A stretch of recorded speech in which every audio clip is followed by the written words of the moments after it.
All right, we're live. Well, you want a podcast for 1 minute or fucking 30 minutes, Dan, right? I see you out there and the other podcasters all booing you. You're 30 up. You're still going full tilt. This is how we win. This is Uncut Gems on In the Can. That's my family.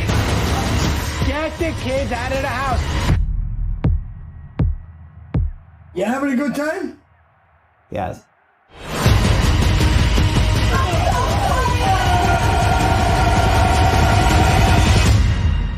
This is me. This is how I win. JJ, it's game night. You should be stretching out. What is he, a coach? Nah, he's just a fucking crazy ass Jew. All right. Well, I welcome a multiple produced screenwriter in film and television and a former development executive. You've been involved in 17 produced feature films. You're also the host of Movies I Love That No One Talks About podcast. Fresh off resurfacing his swimming pool, I welcome Dan Benamor to the show. Dan, how are you? What's up, dude? Yeah, Doing well these days. I mean, you we're in a pandemic and there's a bunch of societal issues going on, but are you holding up? Are you writing? What are you working on these days? Yeah, this is very comfortable for writers. We're very used to this. This is what our lives are like normally. So That's we're true. like, oh, Your hand has been forced. Yeah. Well, that's great. We're going to talk Uncut Gems today, which is a 2019 film released by A24. I'll do a quick plot summary. So in 2010, Ethiopian Jewish miners retrieve a rare black opal from the Welo mine in Africa. Shifting to 2012, gambling addict Howard Ratner runs KMH, a jewelry store in the New York City Diamond District. Howard's struggling to pay off all his gambling debts, including a debt he owes to his loan shark brother-in-law, Arno. Meanwhile, NBA star Kevin Garnett becomes addicted to the alluring power of the gym, and Howard finds himself pulled in every direction as his daily hustle starts to fall apart. So I had 4 shots of espresso. I don't have like a Gucci shirt or an Armani shirt, but I feel this is the closest thing I could find. This like little flowery shirt, I would have put it on. I'm feeling a little bit like Howard right now doing this podcast. This movie made $50 million against a $19 million budget. So it's the biggest success A24's had so far in their entire history, which is great. Thank God, man. Yeah, let's keep A24 going. Exactly. So tell me your general thoughts on this movie. When you suggested it as one of many that we do, it's a recent movie, but I feel like it's already a little bit of a classic in terms of just the genre. But tell me your thoughts on Uncut Gems. So look, I mean, I'm an anxious, depressive, gambling loving, sports loving Jew. So when they made this movie, they couldn't have made a movie more dear to my heart than this movie. And I was talking to my best friend I've known since I was like, in 6th grade or something. And I was like, does it surprise you that I deeply, deeply related to this movie? And he's like, no. I mean, I've friends of mine here in LA from before now I have a daughter, but I used to love to go gamble. And I've been at Commerce Casino at 3 a.m, basically taking my last $100, putting it, they give you the rack and just putting the rack in without even looking at my cards, playing poker. I've done stuff like that. So this to me made perfect sense. I completely understood it. Like, I think it's a divisive movie. Surprisingly, I mean, it's obviously critically acclaimed, but if you talk to just regular people about it, you will find just as many people who say, like my father-in-law, for example, I was like, what'd you think of it? He said, I couldn't wait for them to kill him.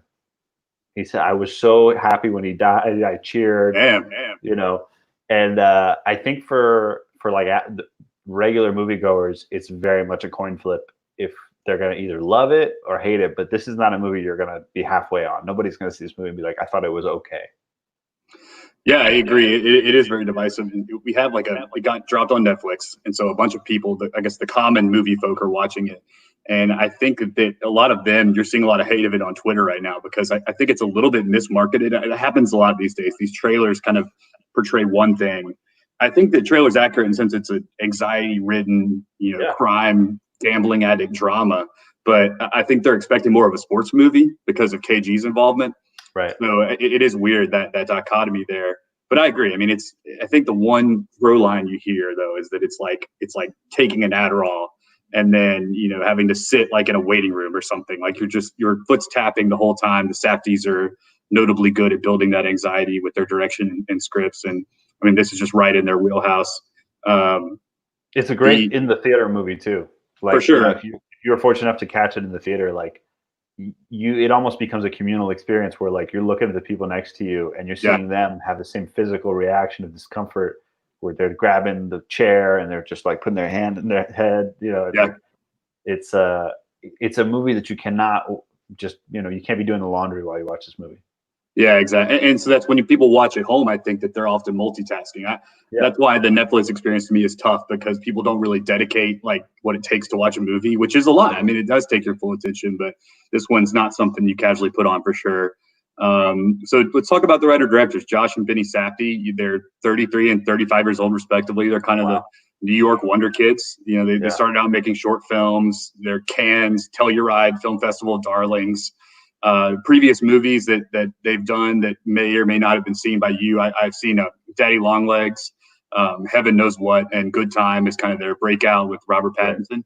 And so, what did you know about the Safdies before this? Were you a Safdie fan, or because no? I mean, honestly, to my great shame, as somebody who works in the business and stuff, I heard a lot about Good Time. Good Time was very well received and made a lot of noise, and it was a movie that within the business, you heard it mentioned a lot, right? And I think it's sort of on a business level that put them in a place, and they've said this in interviews, that put them in a place where they could go get Sandler.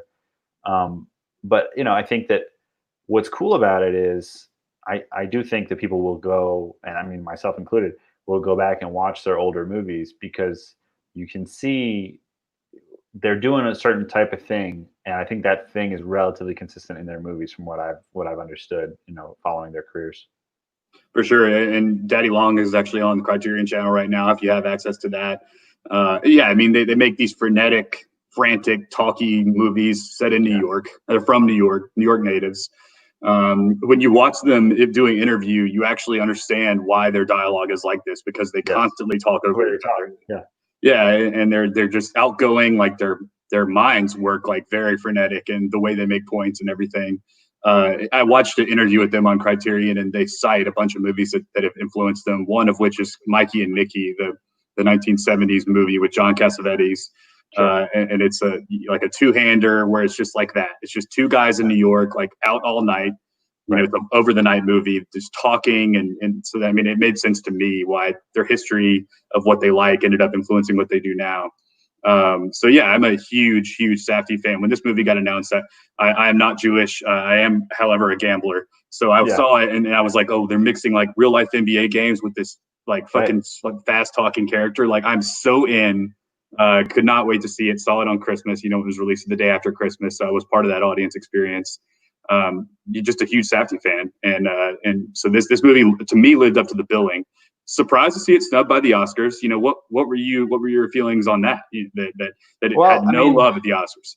Look, it's you figure the Oscar voters, it's not all people in their, like, let's say late 20s to like early 40s, which I think is the audience for this movie. I think if you're in your 60s, this movie, just in terms of film language, is just too much. It's too much. I mean, it's almost too much for us, and we're raised on a much more hyperkinetic kind of film language. But if the movies that you grew up on were that sort of older style, where they're a little bit more deliberate, and then you've watched gradually as movies have become faster and faster and faster, and then you get to this movie is so overwhelming. I think it feels also, it's also very profane. I mean, we'll I'm sure at some point quote some of the lines, and it's almost like a disreputable movie, and I say that in a way that is a positive for me, but I think for the Academy votership, it's just not their kind of movie necessarily for the entire body of the Academy. I would guess. Yeah, you're right. It's something we face all the time when a movie like this comes out, and people love it, but other people don't get into it. But then you look at a movie like Wolf of Wall Street, for example, who is equally profane, but it's Scorsese, so it's like, that's what Scorsese does. Yeah, I think they will end up getting there, in 2 movies from now or something, where it's just they're a little bit more established, and then they kind of like get that recognition. I agree, and I hope so. They're one of those filmmaking pairs that now will kind of see whatever they do. Well, what's cool about it is, like, if you listen to, like, they had like an hour-long interview talking about this movie, and this movie they've been wanting to make basically since their first movie. And every single time that they've made a movie, they've gone and said, maybe we can go make Uncut Gems now. And they've put so much into it. It's almost like it feels like their magnum opus. So I'm really curious what they're going to do next, because, you know, sometimes you have that one project that you're so passionate about. And they said that they wrote like 160 drafts of the script. And at various points, I think it was going to be Jonah Hill and Sacha Baron Cohen and Harvey Keitel and all these different people were going to play the Sandler role. And you think, man, you fucking finally, you went and you did it. You made the movie. Now what do you do? You know? Yeah, they got their golden goose, and so there's no clear outline for what they do from now. Well, I mean, I feel like we should do like 3 or 4 minutes on Sandler right now. I mean, Sure. this is a Sandler-centric vehicle. They sent it to him in the late aughts in 2009. I think his manager got the script and just never gave it to him. Yes, I guarantee you that's what happened. Right, and so there's no, he didn't even know about it, and then they spend a decade doing other stuff trying to get it made.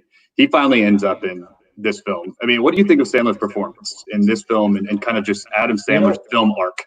What's really interesting about it is like it's the voice that he's doing, right? He's like, KJ, it's KJ. It's like this really irritating voice, and when you first hear it, it's not compelling in the moment, which is to say that, like, if you compare this to like Michael Clayton or something, right? Michael Clayton is immediately compelling, and the choice that Clooney has made is cool and interesting, and you gravitate to it right away. But with this movie, he's doing this thing that is almost caricature. It's like on the edge of caricature, and over time you get used to it, and then you realize that it really fits into the world that he lives in. And by the end of it, you've retaught your brain how to process his performance, and you're totally with him. But it's a very difficult thing when he's doing, because he's making a lot of big choices. Like, he's got the teeth and the way he speaks and the way he moves. And there's the one part where he starts crying, like Julia Fox is trying to cheer him up, and The ass tat. Yeah, she shows him the ass tattoo, and he's like, everything I do goes wrong, and I don't know. And it's like he's playing it straight, but it is funny. Yeah. And that's not easy to do, because it could be very easily just goofy, but it's not goofy. And it's a really challenging thing that he does. And I do think that it's one of those things that you can kind of take it for granted. But if you don't have him, and you don't have him doing it exactly the way he's doing it, then it's not as unique as it is. Because there's a pretty obvious way to play this role. If you're, you could come in and do this role in his normal voice, not doing anything weird with his appearance, not doing anything weird with his body, and he's just sort of a salesman, and that's it. But that's not what he's doing. He's doing something different. Yeah, I mean, the Safdies notably spent a lot of time in the Diamond District, on 47th Street in New York, and your dad used to work on it, so that inspired all this, and they've followed a lot of these kind of people, these lifetime salesmen in the district. But I feel like Sandler, it's well documented. Every 7 years, he does something like this. He does like Punch Drunk Love with Paul Thomas Anderson. Then he does like Funny People with Judd Apatow, the Meyerowitz Stories, Noah Baumbach, and now this. And everyone's like, oh, wow, Sandler, he can really act. He's not just doing like those shitty Happy Madison comedies where he goes out to Naples, Italy or whatever and shoots a Netflix movie, and it's basically a vacation. I mean, he even has admitted this. Like, he's like, yeah, dude, like, of course that's why this comedy is set in like some fucking amazing locale. But to me, like, he's really good at playing this type of character, and that's really, if you like look at those characters in those movies where he's quote unquote good, it's still kind of the same character to some degree. If you ask Sandler to do like something Daniel Day-Lewis does, like Daniel Plainview, it would be an SNL skit. But this, he's able to do it as an SNL skit, like you said, a characterization, but it works. And I think it's important that the movie has humor, right? The movie humor is part of the world of the story, and even though the stakes of the movie are very serious, it's a movie where people joke around, and it's like this New York kind of like edgy humor thing. So his natural comedic talent is not at odds with the dramatic kind of energy of the movie. Without a doubt. And the Safdie, I listened to their director commentary, and they talk about in multiple points of the movie, Howard, he's got to be liked. He's always apologizing to people. He's always, when people get mad at Arno, for example, when Gooey is mad, he comes to Arno's defense, even though Arno is literally like holding him hostage for money. And he like is always saying like, "Oh, don't be mad at him. Like, be mad at me." And he's just that's his character. Is that and something that they tried to emphasize throughout the. So you cared about him. You didn't think like this guy's just an asshole. He basically tricks Gooey into giving up like $200,000, and Gooey just like came to the auction just to be supportive. So he could get, and his son could get a KG autograph too. It's an unbelievable betrayal, and then he's putting him in the car, and he's like, "Don't be mad at me."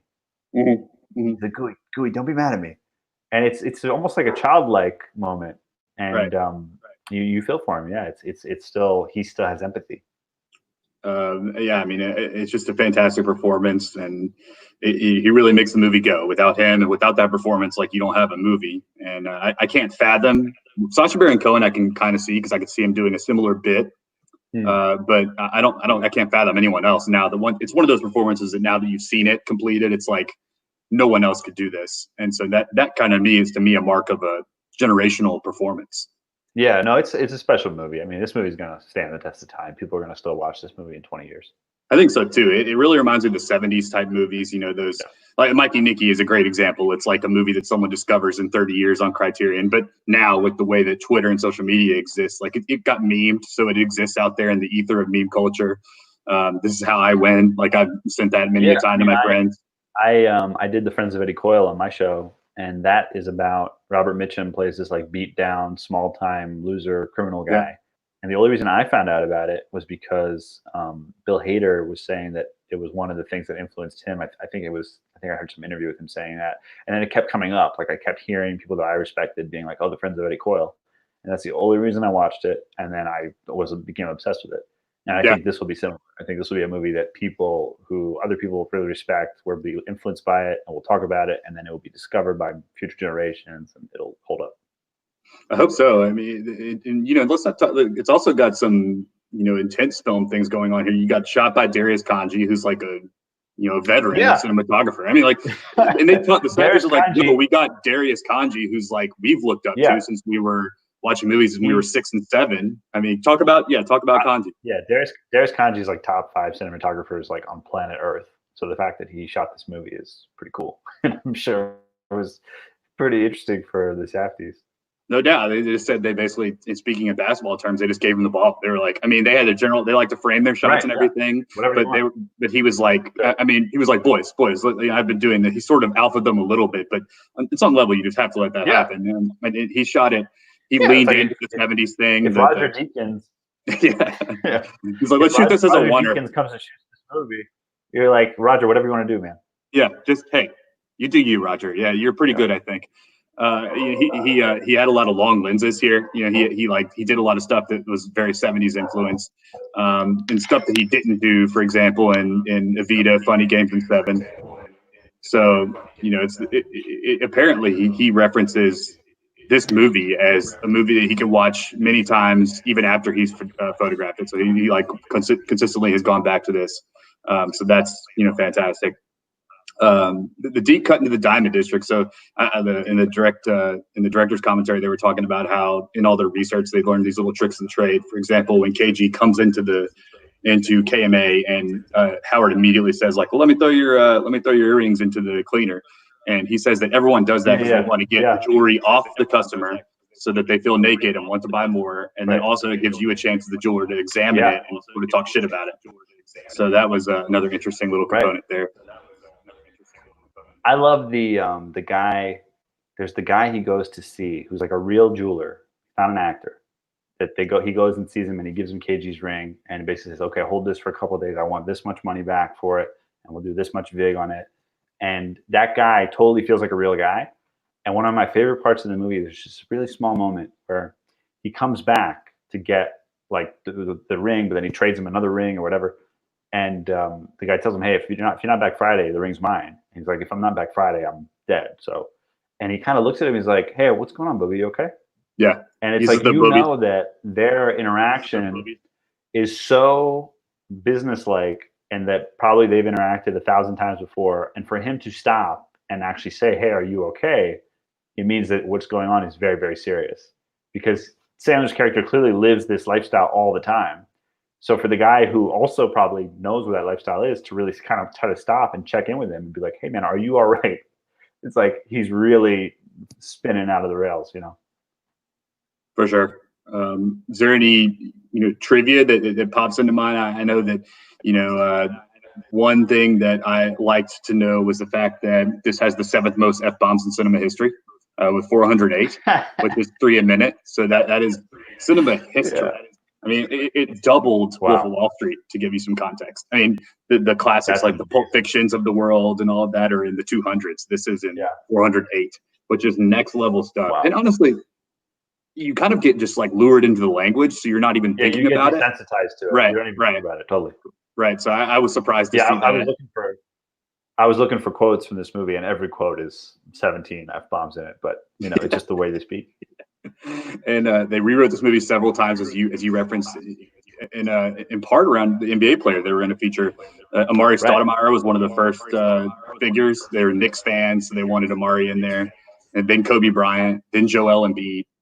Then Joel Embiid apparently was out because they can't have an active player when during the season and shooting a movie. So they were sad to see Amari go because they were Knicks fans. But with each character, with each NBA player, they had to restructure the script as kind of the meaning of what the gym means to that player. So I thought that was interesting how this rewrite was significant. It wasn't just changing a name of a character; it was changing some of the themes. No, I mean this is. So you figure they did 160 drafts. So even for me on a little tiny movie that I might do, that let's say like is a $2 million movie. If I'm the sole writer on that movie, I probably, if that movie gets produced, I probably will end up doing like 30 to 40 drafts. And that's like a little small movie that doesn't have a million, famous people in it. So you can see why. I mean, this is the level of work that it takes to make a movie like this, with all the great actors that are in it, each one of whom I guarantee you they did a couple drafts with each one of these actors, like Keith Stanfield, Idina Menzel. I mean, they have a pretty loaded cast, so I'm sure that many, many times this was rewritten, and each time specially rewritten for that particular actor and so on. For sure. Ginny Sachs, playing KG's manager in the film, was actually Joel Embiid's manager. So that she was part of the process with Embiid, and so they kept her on because they just liked her chi. What other things did you learn about this film and the research that you didn't know before? Let me think. I think to me, and we're going to talk more about this guy, but the guy who plays, I think his name is Phil, the heavy. Yeah, Phil. His name is Keith William Richards. Never acted before. He's just some guy, and he's like the best. He's like my favorite part of the movie. Everything he does is amazing, and they are just kind of wild men dudes, and that this is like a thing of theirs, where they'll just find someone and be like, "Oh, I like this person," and the person be like, "I never acted before," and they're like, "Yeah, it's fine." Just throw him in. It's like a key part of the movie. If he's bad, the movie doesn't work. It's a huge. I mean, it goes to why I think filmmakers can relate to this, because making movies is a massive gamble, and you're constantly taking like existential risk, where it's like, hey, if we cast the wrong guy as the lead of this movie or one of the leads, the movie is not going to work. The movie's going to be bad. And it's like you take those kind of decisions all the time.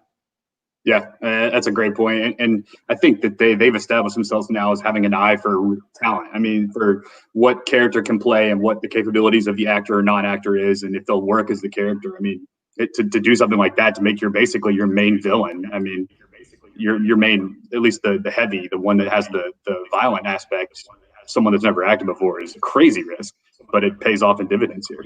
I'm sure we'll talk about him a little bit later, because he does have like an interesting history and all that. But so what's, and before we get into categories, what's the most ridiculous bet you've ever made as a gambling addict? Oh man.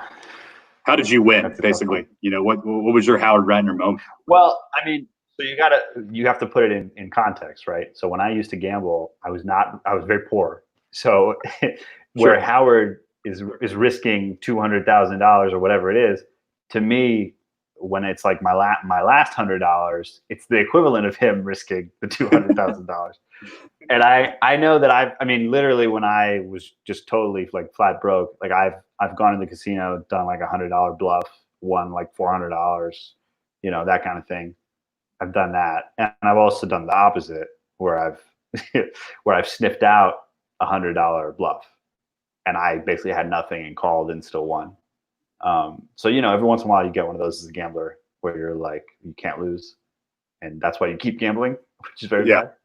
Yeah, no, it's you want to chase that. You throw good money after bad. That's the chronic fallacy of the sunk cost. And but hey, it's fun. My thing with gambling is like I'm not a big card player, but I do love sports gambling. I just kind of love just small bets. I like the prop bets on little elements and that's why the parlays here interested me so much. Never been more hyped to see an opening tip in a game ever than watching this movie. But I think that it is like people talk about the lost money or whatever in gambling, but you're paying for that rush. Like even if you lose it, like you're paying. The lost money is that weird rush you get in making something more intense than it otherwise would have been. And Howard's a rush addict. This is how this is his juice. This is like in The Heat. I'm going to make a ridiculous movie reference here, but you have Sizemore's character says the action is the juice. And just loves robbing banks. This is Howard's this is how he gets his job. Same thing. Unless you have anything else on Uncut Gems, we can move into the categories. Let's do it.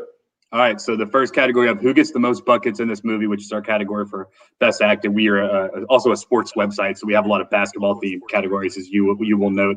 I mean, the answer is probably Sandler. But I mean, what did you have for this category? So I had Keith William Richards, the guy who plays Phil, and here's an argument. So he slaps Adam Sandler in the jewelry store. That's like the first interaction. Then on the street, he hits him in the throat, and he tells him, "You're lucky there's people out here." Then Sandler follows them, and he punches him, and Sandler goes in the water fountain. Basically, Phil's entire role is like the trailer of the movie, and then he dangles him out the office window after he does the double down bet. And then he kills him. So basically, every time Phil appears in the movie, it's the equivalent of like hitting like a deep three. Like he does something crazy that ratchets up the conflict. His physical manifestations of threat are how the movie shows you that it's escalating. Because at the very beginning of the movie, it's just a slap, and it's obviously like, I think Lakeith is like, "Yo, are you okay, Howard? Like, what the fuck's going on, man?" Yep. And then it just keeps getting worse and worse. And the threat of like lethal danger is clearly there.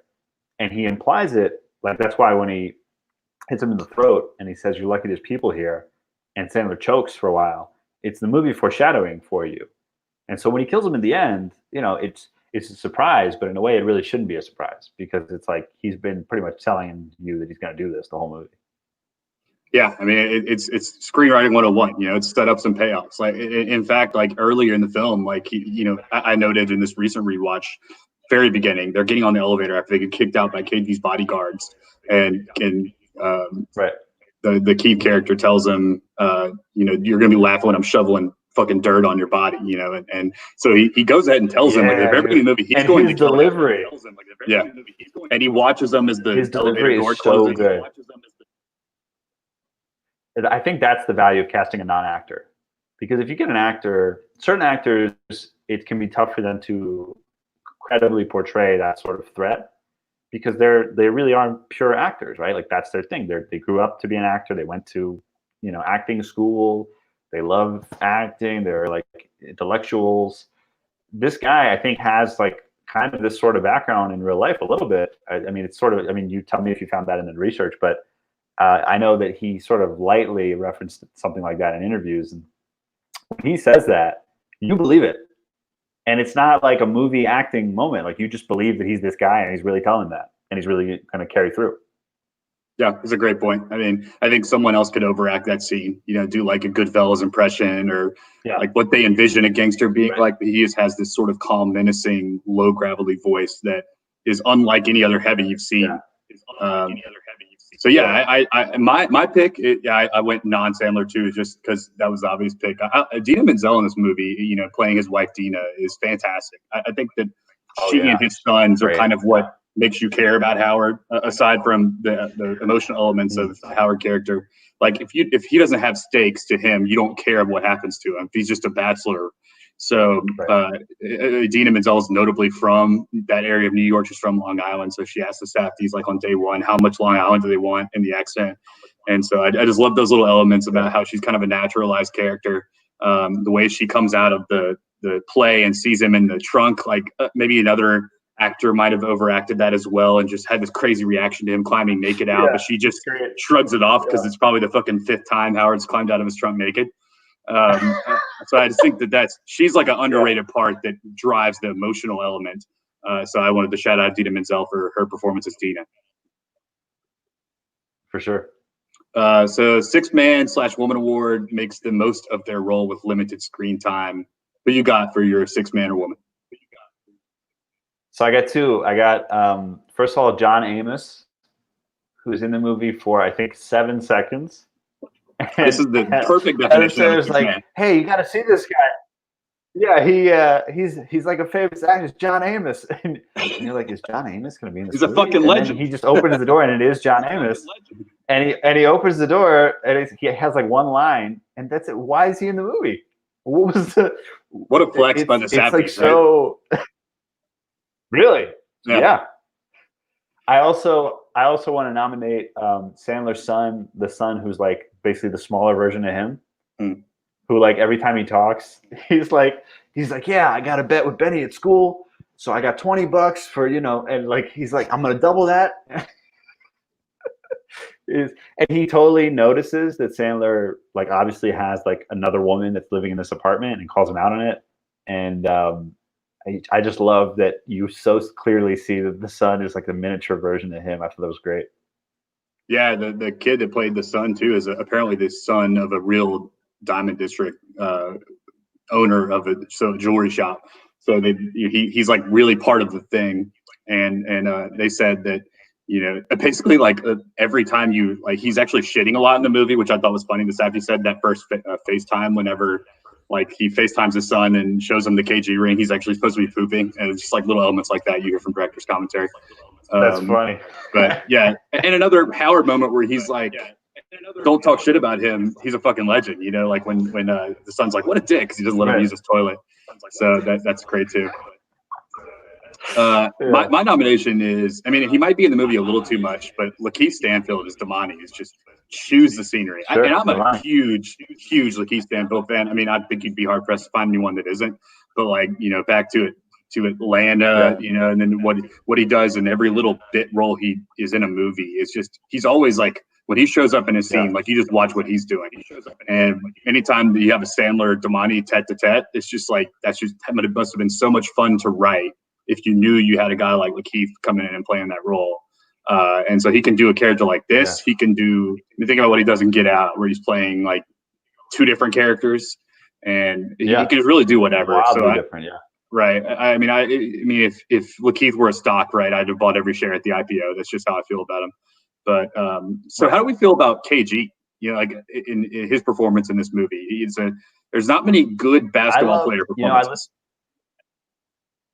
I think that again, it's just their cleverness when it comes to casting, because I've listened to interviews with KG, and he's more intense in real life in a way than he is in the movie. And arguably, he's like more kind of polite in the movie. That in real life, you do get a sense from him that he's like super intense, and that obviously fits really well for the movie. I mean, I think the best part is when he confronts him about basically taking advantage of the Ethiopian Jews, because then it really like calls out the race stuff, which is an important part of the story, because it's like Sandler is a white Jewish guy who loves gambling on a sport that's primarily played by Black men. And, it's sort of, in a way, it's like if there's a thematic resonance to it, where he's basically saying like, hey, you're taking advantage of these guys who are doing the actual work, and you're paying them like pennies on the dollar. There's a whole another conversation we can have about like NBA owners and salaries. And I think there's like a lot of interesting stuff in terms of race and class and things like that they kind of sneak in there. Yeah, that's kind of what makes the KG the notable maniac on the court and off the court, is like the way that he connects with the gym on that personal, visceral level, where it's like his lucky rabbit's foot, for games, is great. I mean, it really ended up working out. It was kind of like the way it worked out, and he ended up being casted, as opposed to, I can't envision anyone else in this movie now. Interestingly, Amari apparently has Jewish background too. So they were going to work in Right. the African Jew thing. Black Jew. Right. Yeah. So like they were going to work that in with Amari, very specifically. But KG, I thought slid in. It was excellent. I mean, I have no complaints about his performance. He's playing himself, and he truly is. And like you said, maybe a little bit too nice. Yeah. But I really enjoy the KG performance, and honestly, might be the best basketball player performance in a film. I mean, what else is out there? Blue chips. You got Penny and probably. Shaq. I mean, I don't know. Yeah. There's not a huge competition on that one. Yeah, Kazam with Shaq. I mean, the classic. But maybe we'll do an episode on Kazam. That's an oldie but goodie. So ISO play, the single greatest scene in the movie. I've got like 5 or 6 nominations here, and feel free to throw one in if I didn't catch it. So KG, the first showroom scene, the Opal's arrival and the fish. I've got the school play showdown when he gets approached at the school play and has to dodge the heavies and goes into the car with Arno, that whole sequence. I've got the bidding war at the auction, which the Safdies say is the closest thing to the action set piece that they've got in the film, and that they shot it as if it were like an Armageddon or something, like the blowing up of the asteroid. The Howard emotional breakdown with Julia, which you mentioned, the slobbery cry, the ass tattoo. You can't even get buried with me now, he says, which I think is a fantastic little touch. You mentioned the Jewish element of this. It's a huge part of it. Yeah. I mean, you can speak to this. I can't. Like, I didn't grow up Jewish. I'm not Jewish, so like I couldn't even speak to it. But I do know that the Safdies just said they wanted the Jewish elements to be like a superpower for Howard. Like, he is proudly Jewish. He's not just happenstancely Jewish. He uses those elements as part of his like persona. So like, Passover Seder is like a huge part of the story. Right. And they weave it in thematically also. It's like they do the plagues and stuff, and then because it's the Seder, Arno is there, and they can't really get in each other's faces too much because it's like the family's there, and like there's the guy who tells him like shalom, and he tells him, "Oh, you're a Jew again? Welcome back." Welcome back. You're a Jew again, Larry. Welcome back. Jews. There are certain things, like my dad for years, if like somebody did something cool and they happen to be Jewish, my dad would make sure to tell me. It's like, hey, that guy's a Jew. Like, Jews love to claim other Jews that have done something cool. And there's a certain, I think there's a certain type of Jew that's like, it somehow connects everything back to Jews and Israel. And he's in there. That's fantastic. Yeah, I mean, that's great insight. Like, I wouldn't have been able to pick up on that. I've got KG and Howard in his office. This is how I win speech. And then I've got the casino intercut with Howard watching Celtics Game 7 and that kind of climax scene. Is there anything that I missed? Yeah, I have in between your last two. So I think when he decides that he's going to double down the bet, right? And he calls Julia Fox. He tells her, "Hey, go to the other window. I'm going to pass you the money outside the building." There's the wild shot, looking down of the two of them as he's going to pass her from one window to the other window. And he goes to give her the money, and he tells her, and obviously it's a very crude line, but I think it's actually really important. He tells her, "I'm going to fuck the living shit out of you," when he gives her the money. Yeah. And as crude as the line is, you actually realize in that moment that she is the only person who he actually loves, because she's kind of like him. Like, they're both crazy, and she genuinely understands him. Like, it's not like he's pretty much everybody else that he's interacting with, he's lying to. Yeah. And she's kind of the only person that he's able to be honest with. So when it's not, you sort of get at a certain, even in that line, that it's not just about lust between them. And earlier in the movie, he tries to he gets mad at her, essentially calls her a whore. Like, he tells his wife that she meant nothing to him. But then when you get to that moment, you sort of realize, like, oh, she's the only person that he's his authentic self with. So he actually, like, genuinely loves her. Like, it's not just a purely lust relationship between them. She ends up being really critical to what happens in the end of the movie. So I think that moment to me was the best part of the movie. Yeah, that's a great point. I didn't even consider that. I mean, in Julia is that they wanted to make sure they didn't just do the sugar daddy, like sort of relationship. Like, they didn't want to do it stereotypically. They wanted to show that, like you said, it's not just lust sometimes, and that there's a legitimate connection between these two people, and they rely on each other for different elements of their lives. So that I thought was kind of a reversal of that relationship. She really does love him. She's not just in it for the money. as evidenced Yeah, by her turning down the really rich fucking guy at the Mohegan Sun. right. And I mean, when she does the tattoo, for example, you sort of think like she's an idiot, basically, and like it's this sort of superficial thing, and he's giving her an apartment. But yeah, I think he's like, hey, I got you a helicopter. Go to this casino. Here's like 200 grand in cash. Put this bet down. She's like, got it. I'm in. Let's do it. And she doesn't ask any questions. She's not like, are you sure? Like, why? Like, she just does. She does it. So like they have a connection on a deeper level. So which of these scenes is your favorite? Like, if you had to show, I always think of it like if you like show the one scene to evidence the movie. Like, this is what this movie is. What's your favorite pick? Honestly, I think it's the moment when you realize that he's going to take the money and bet it again. He's solved everything. He can get out of this. There's no reason for him to do it. He could just give them the money. He'll be safe. Everything will be great. Yep. And he says, "No, I gotta put it down again." And he's so excited about it too. I know. He's like, "It's a feeling. We're feeling it. I'm feeling it. You're feeling it. They don't know. They don't know about you, KG." And you sort of get, again, if you're a gambler, you tap into that because we all feel that. So, we all have moments where we're like, oh man, you know what? I'm going to put like $300 on the Lions. I know they're like 2-14, but I think next week, I got this feeling, and like we understand that. But again, I think if you're the regular person who doesn't really understand that mindset, that must be an incredibly frustrating moment for you as an audience member. So I think it's a moment where if you don't like that moment in the movie, you're probably not going to like the movie. That's true. That is kind of a microcosm. Yeah, I agree. I think KG Howard in his office, like Howard equates the rush that he gets from gambling to KG's fire on the court. I think KG gets it too. Like, you can see him start to realize that this guy's fucking crazy, but the right kind of fucking crazy. Like the crazy that he is, like the people that he's been called his entire career.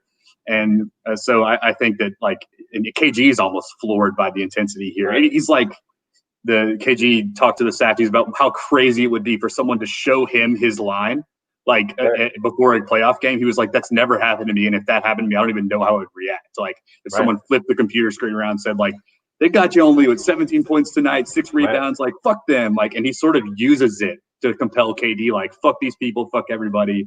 You're going to win this game. And it's just a great scene. And I mean, it's just so well performed and written. As they said, it's a scene they rewrote the most. It's just, it's shot so well with these close up, it's shot reverse shot of close ups, but it just works so well. And I mean, it's a fantastic scene and about as good as it gets in my book. All right, let's move on to most quotable quote, which, is probably going to involve a lot of cursing. And this one, because it's so talky, there's so many people talking over each other. They had like apparently a ridiculous 8ER session where they had like just an absurd amount of like dialogue was overdubbed and recorded again because there's so much going on. They always wanted to make sure the little conversations going on in the corner of rooms that you might not actually capture the dialogue. They always want to have that in their scenes, which I think is great. But I've got a couple here. So I've got, come on, KG, this is no different than that. This is me, all right? I'm not a fucking athlete. This is my fucking way. This is how I win, which is the scene we talked about. I've got Dina telling Howard after he tries to extend the olive branch, I think you're the most annoying person I've ever met. I hate being with you. I hate looking at you. And if I had my way, I would never see you again, which is the ultimate diss. But Howard smiles through it. He's like, she doesn't mean that. Like, he doesn't really believe that. But that's I would jump on a quote even in that scene too. She pretends to punch him and he flinches. And then she tells him, I don't even want to touch you. So basically what she's saying is that I wouldn't even want to touch you to punch you, which is like really a pretty brutal thing to say. Yeah, that's next level. Next level. I have want to do nothing with you. I got the Doc Rivers speech recorded for this film, which he, in his traditional horse, says, I need everyone in here to lock in. KG, look at KG. Remember this. If you want to go quickly, do it alone. But if you want to go far, you do it together. We're like roaches, and you can't kill us. Apparently, he used the roach thing for when he was coaching the Clippers at one point. He's used that in an actual speech.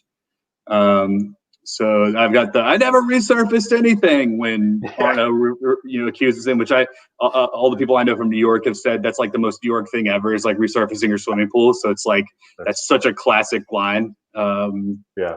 We got Damani. No, he's just a fucking crazy ass Jew, which is that. great. Yeah, that. that's such a good like coda. Like I know in the trailer that showed up, and I was like, oh man, like that's fantastic. I got Howard saying that's $1 million opal you're holding straight from the Ethiopian Jewish tribe. This is old school Middle Earth shit, which is just fantastic. What other quotes do you have? I think I actually would stick with my one from the previous scene. I'm gonna fuck the living shit out of you. It's so profane, but it's such an honest expression in the moment. In the context of the story, it actually works. And routinely, Julia's telling him how much she loves him, and he doesn't really ever say that, but that's not something he says. Right. So that's kind of like you said. That's his verbal, like this is how It's much his I way love of you. saying it. Yeah. Right. Right. Yeah, a lot of good quotes here. Almost the last category. If you could replace any character with Nick Cage, who would you replace and why? So I'm going with Damani, and I think he plays Damani. His like the name same is script. Yeah, it's the same script. His name is still Damani. He's friends with NBA players. He's selling watches. Nick Cage famously is very tall, so he would sort of be like at their height. You could almost think like maybe he used to play or something. Like he's playing it totally straight. Nothing has changed. He just happens to be Nick Cage. That would be fantastic. It reminds me of Gary Oldman in True Romance. Oh yeah, totally. Yeah, he's basically doing that. But I don't know how well that would age in 2019. But I love the boldness there. I think if you took out him saying the N word, you could actually do it. I think if you take out all the N words, he could do it. I mean, the fact is, like, that kind of person exists, right? The person that hangs around and, like, probably identifies with a certain culture more so than his skin color. And, I could see that being a part of the Safdie world, no doubt. Yeah. I picked Phil, so I picked the Keith Williams Richards character, the Heavy. I just imagine Nick Cage sweating Howard throughout the whole film. He has that sort of, and especially as of late, he's played these really unhinged sort of characters, and I mean, I just love anytime Nick Cage gets to play the villain. Think about Face Off. Basically, he's doing his Face Off throughout this entire film. But then, of course, you lose Keith Williams Richards' amazing performance, which is great. Right. I'm of the opinion you slide Nick Cage anywhere. He's multifaceted. Sure. He would have been. They should just remake this movie where he plays every role. Yeah, Uncut Gems too. Yeah, he plays the Juliet. Yeah, I mean, he probably has in his private life, but that's neither here nor there. Rewatchability. Which one is this? So I got options. I got buy on Blu-ray, rent on iTunes. Maybe I'll catch it on HBO Stars or Netflix, or I'm probably never gonna watch this shit again. Where does this Uncut Gems fall for you? I mean, all the above, basically, literally all the above. Because I think the first time I saw it, I was so stressed out by it. I was like, well, I'll probably never watch it again. And then it came on Netflix, and I was like, oh, this is great. And then I'm probably gonna end up buying it in multiple forms of media and forget for like. Maybe I buy the Blu-ray, I lose it, and then I end up buying it on iTunes, then I forget that I have it on iTunes, I end up buying it on Amazon. Like, it will be a movie that I will, I feel the same way. I bought it immediately when it was available, and I need to do more movies on here, this podcast, that I dislike, I think, because like I always end up doing this, like, oh, I bought it, but it's great. I think it's like we discussed, it'll be a movie that people talk about 30 years from now and end up being kind of talked about from this decade, the 2010s, as one of the ones people pull out from it. I mean, you think about Social Network as one that at the time people were like, yeah, that was good, but of course it's good, Sorkin and Fincher, but now it's like, oh wait, it might have been really, really good. That might be like all-time classic. So I think this might have the same legs, but we'll see. Do you have any other things to say on Uncut Gems before we conclude? No, it's just fucking great. I'm so happy that we talked about it. I want to talk about it like all the time. It's a movie that I love talking about it, and it's just if you're an anxious Jew who loves to gamble, you can't think of a better movie than this. Yeah, this movie fucking rules. And now I've got to jump off and go play some parlay bets on Mohegan Sun. All right, man, let's do it. All right, good talking, Dan. Take care. Later.